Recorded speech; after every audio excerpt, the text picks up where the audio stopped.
Video kali ini adalah salah satu momen yang paling berkesan yang gue alamin saat gue motret di Bali. Dan kali ini gue coba explore banyak tempat sekaligus, mulai dari Bali Utara di Singaraja sampai ke Bali Timur, yaitu Karangasem. Objek foto yang coba kali ini gue potret tuh cukup spesial, karena kayaknya nggak akan gue temuin setiap hari. Nah, penasaran kayak apa hasil fotonya? Yuk langsung cek aja videonya.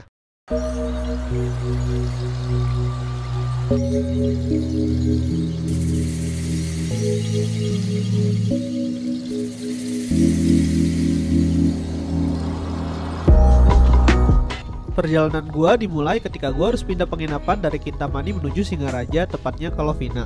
Perjalanannya sendiri cukup jauh dan ngelewatin hutan plus pegunungan, memakan waktu sekitar 3 jam naik motor. Gue cukup enjoy sih sama view-nya walaupun sempat kena hujan.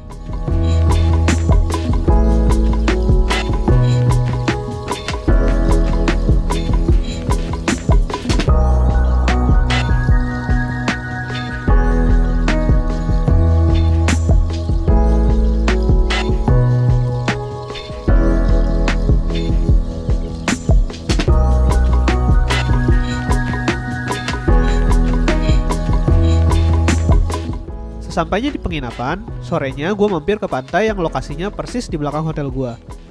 Jadi cukup jalan kaki ke sana. Cuacanya agak mendung, tapi film Kodak Gold yang gue pakai cukup bisa nanganin cuaca waktu itu.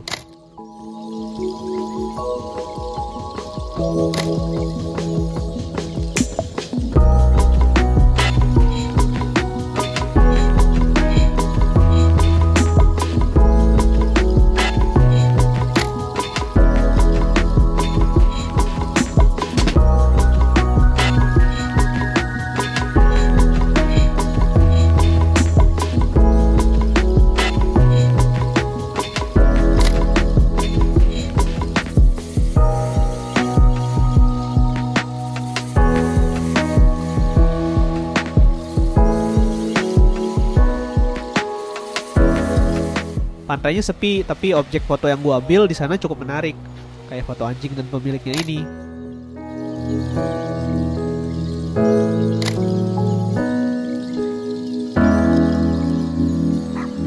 Dan juga foto bapak-bapak yang lagi main sama anaknya ini.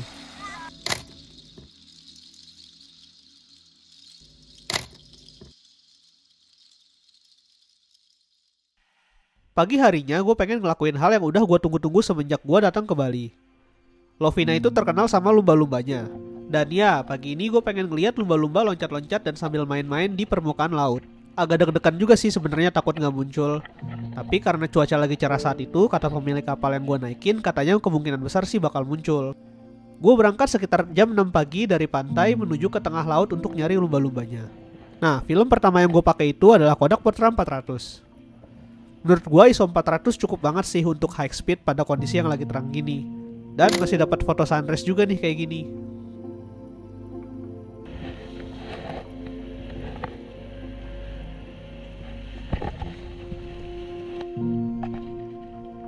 Satu hal yang gue perhatiin di Lovina, airnya tuh tenang banget.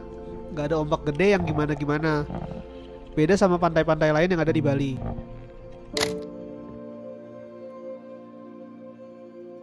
Nah, katanya sih air laut di sini tuh kayak pertemuan antara suhu air hangat dan air laut yang dingin, yang cocok buat lumba-lumba sampai mereka mau berenang di sini. Karena pas sudah di tengah nggak muncul-muncul juga, akhirnya ya gue nyempetin aja foto-foto kapal yang juga lagi hunting lumba-lumba bareng. Nah, nggak lama gue mulai ngeliat sendiri nih sirip lumba-lumba yang mulai muncul dan gue sadar kalau ini bakal susah buat difoto.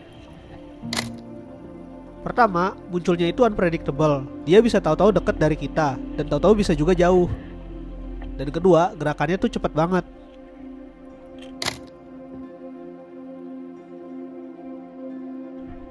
Di sini gue modal nekat aja. Gue set aperture di f8 dan shutter speed antara 250 sampai 1000, nyesuaiin kondisi cahaya. Nah, shutter speed yang tinggi ini dibutuhin buat nangkep pergerakan lumba-lumba yang cepet banget supaya fotonya nggak ngeblur. Dan banyak banget momen yang gue ngerasa gue yakin nih dapat foto yang bagus. Tapi taunya pas lihat hasilnya ya biasa aja. Cuman kelihatan siripnya doang kebanyakan, itu pun dari jauh.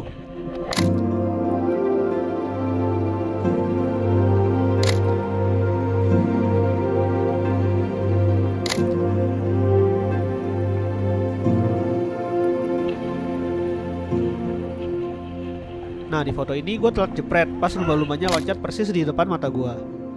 Ya jadinya gue cuman foto riakan airnya doang. Ya buang-buang film sih emang.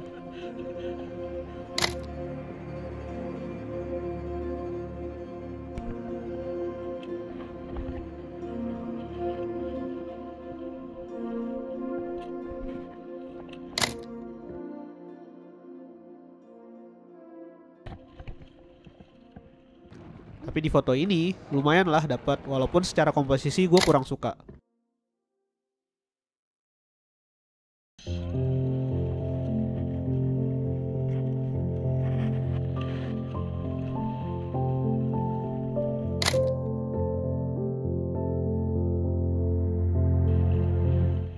Nah kalau foto ini sih gue suka detail nakoda yang lagi main HP di ujung kapalnya aja.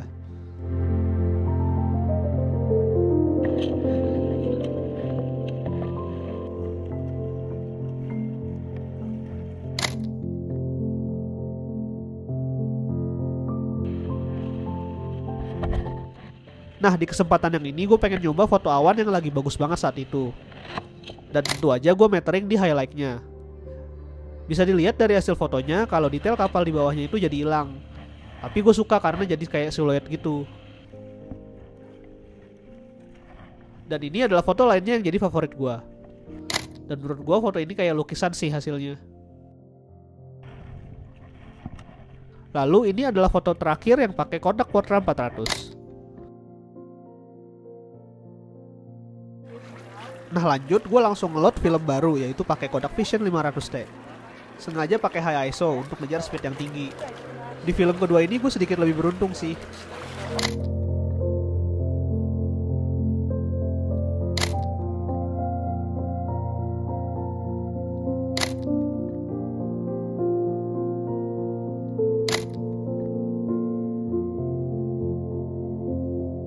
Ada juga penampakan lumba-lumba loncat yang kerekam lewat video. Dan ini adalah foto pertama yang berhasil ngerekam lumba-lumba yang lompat. Tapi agak sebel juga sih, banyak foto gue yang sebenarnya kehalangan sirip kapal ini.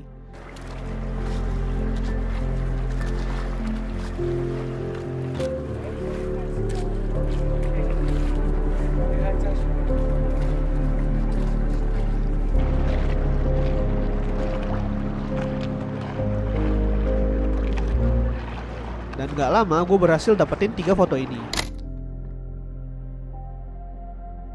Di foto kedua cukup oke hasilnya, tapi sayang lumba-lumbanya kurang detail. Dan foto ketiga ini gue rasa yang terbaik. Gue suka karena lumba-lumbanya cukup jelas, moncongnya kelihatan, dan yang bikin gue suka adalah riak air yang membentang gitu karena keseret sirip lumba-lumbanya.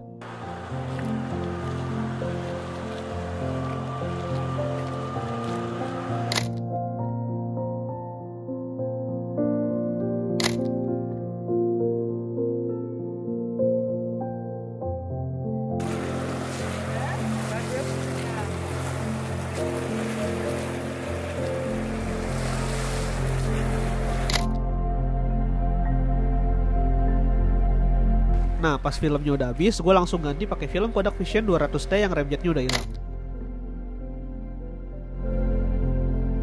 Kapal kita muter-muter lagi nyari lumba-lumba dan itu cukup lama sih, sekitar 2 jam. Dan makin siang lumba-lumbanya malah makin jarang kelihatan.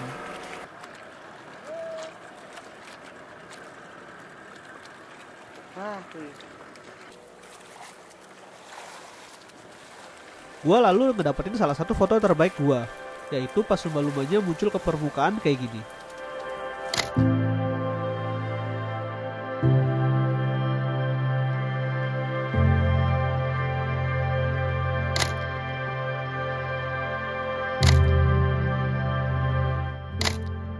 Dan di foto ini akhirnya gue bisa dapat detail lumba-lumbanya seutuhnya.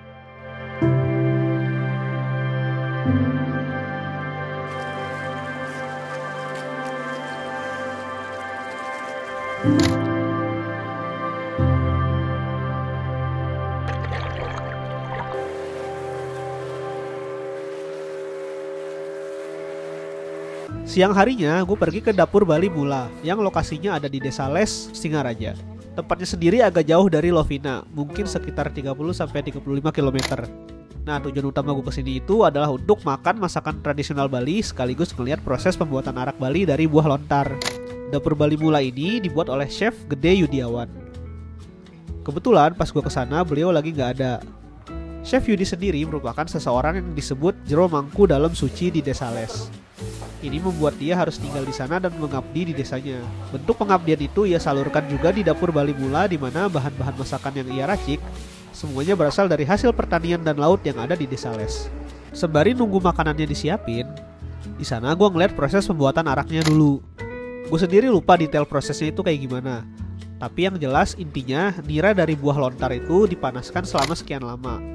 Kemudian dilakukan proses penyulingan menggunakan bambu hingga menghasilkan arak. Nah, kami di sini pakainya nira lontar. Nira itu kami nyebutnya tua. Ada yang nyebutnya tua, ada yang bilang legen. Nah, kami di sini kita nyebutnya tua. Nah, tua wayah namanya. Dari lontar. Nah, nira lontarnya itu diambil dari setiap pohon, dikumpulin jadi satu, pakai jerigen, dijemur 1x24 jam. Kadar alkoholnya sendiri berbeda-beda nih, dan mereka juga membuat arak dengan berbagai varian.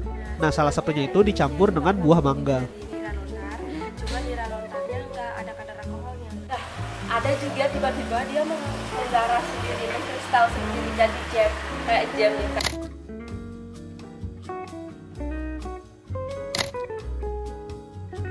Hasil lain dari buah lontar yang diolah di sana adalah gula lontar yang juga mereka jual. Ini besok busa-busanya dihilangin. Dan ini adalah tempat penyimpanan araknya. Pengunjung yang datang ke sana juga bisa ikut cobain loh. Kadar alkoholnya sendiri bervariasi, tapi yang original cukup tinggi, yaitu sekitar 40-45%.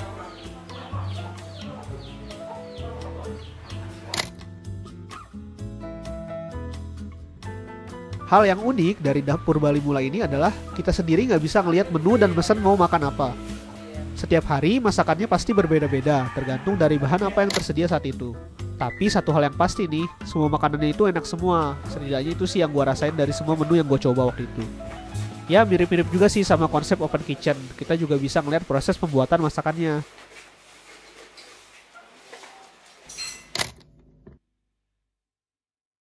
Pertama-tama kalian harus reservasi dulu nih dari beberapa hari sebelumnya.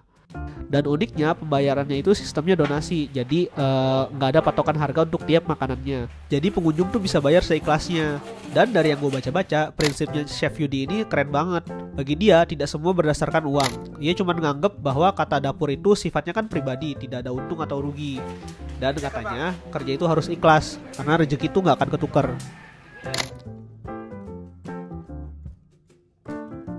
Nah, menu utama di Dapur Bali Mula ini adalah ikan bumbung yang prosesnya itu dibakar di dalam bambu. Ikan yang dipakai itu juga berbeda-beda sih, tergantung apa yang ditangkap nelayan saat itu.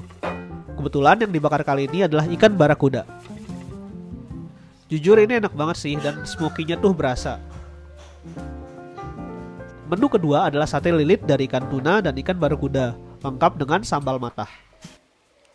Selanjutnya itu ada semacam urap gitu, dan ini juga enak banget sih menurut gua. Terus ada juga olahan cumi. Dan yang terakhir itu menunya adalah sup barakuda dengan kuah yang segar dan asam. Kuahnya tuh mirip-mirip campuran antara gulai dan tom yum, tapi lebih light. Enak banget sih menurut gua.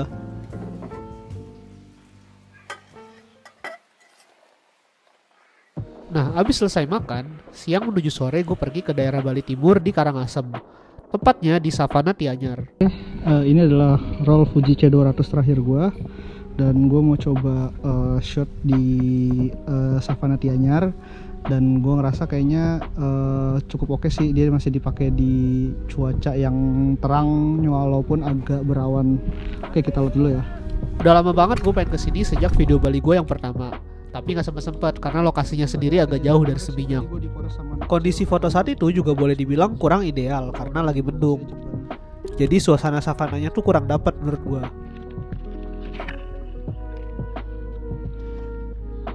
Pas sampai sana lucu juga sih karena banyak sapi gitu yang lagi pada makan.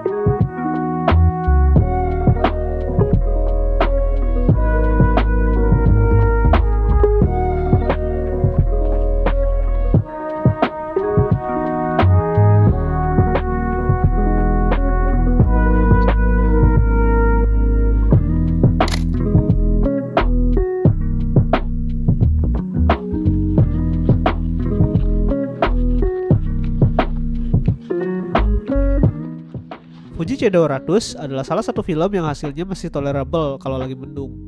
Warnanya tuh masih bisa pop out.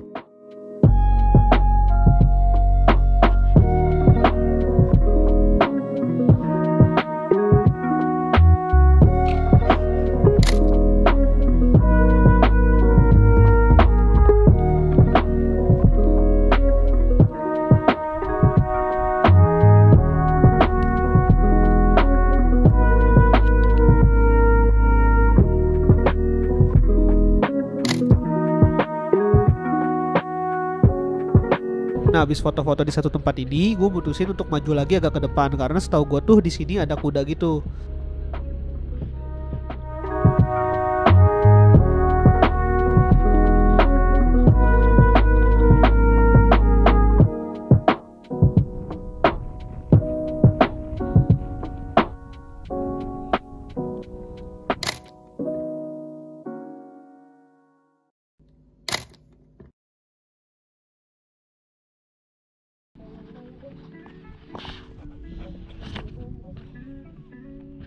Dan bener aja dari kejauhan gue ngeliat kuda yang lagi anteng sambil makan di sisi kiri gue. Ini adalah kudanya, dan ini adalah salah satu foto favorit gue di sana. Oke banget sih, seakan kayak lagi di film-film cowboy gitu. Atau bagi yang main Red Dead Redemption, nah kayaknya gini nih kira-kira yang ada di bayangan gue. Foto kuda dengan latar savana itu menurut gue adalah dua hal yang sangat cocok kalau diabadikan. Terus selesai foto-foto karena udah agak sore dan perjalanan juga masih cukup jauh nih, gue mutusin untuk balik ke penginapan.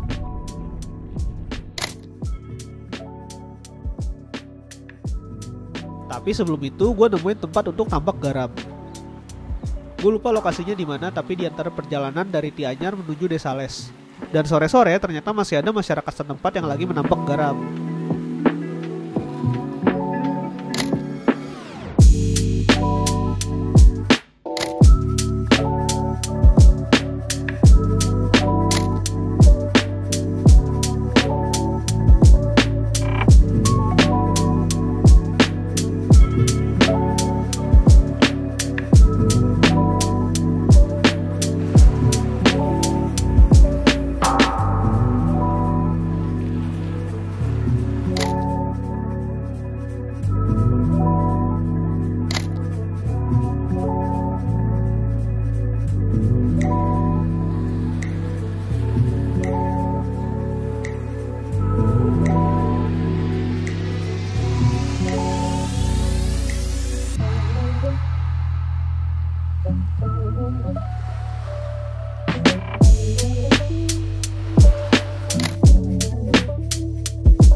Selesai dari sana, gue inget banget pas berangkat tuh gue nemuin satu pantai yang di pinggirnya ada kapal kuno yang ditaruh di atas batu gitu.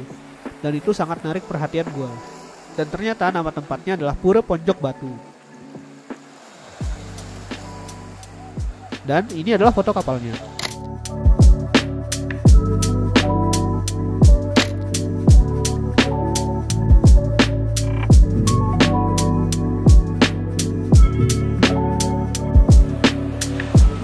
Pantai ini juga cukup unik. Pasirnya tuh hitam dan bebatuannya tuh kayak ngingetin gua sama pantai-pantai yang ada di Skandinavia gitu.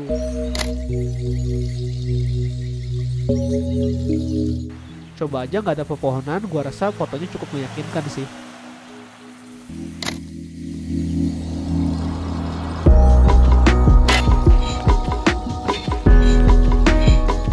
Oke, foto tadi sekaligus mengakhiri trip gue selama di Singaraja kemarin.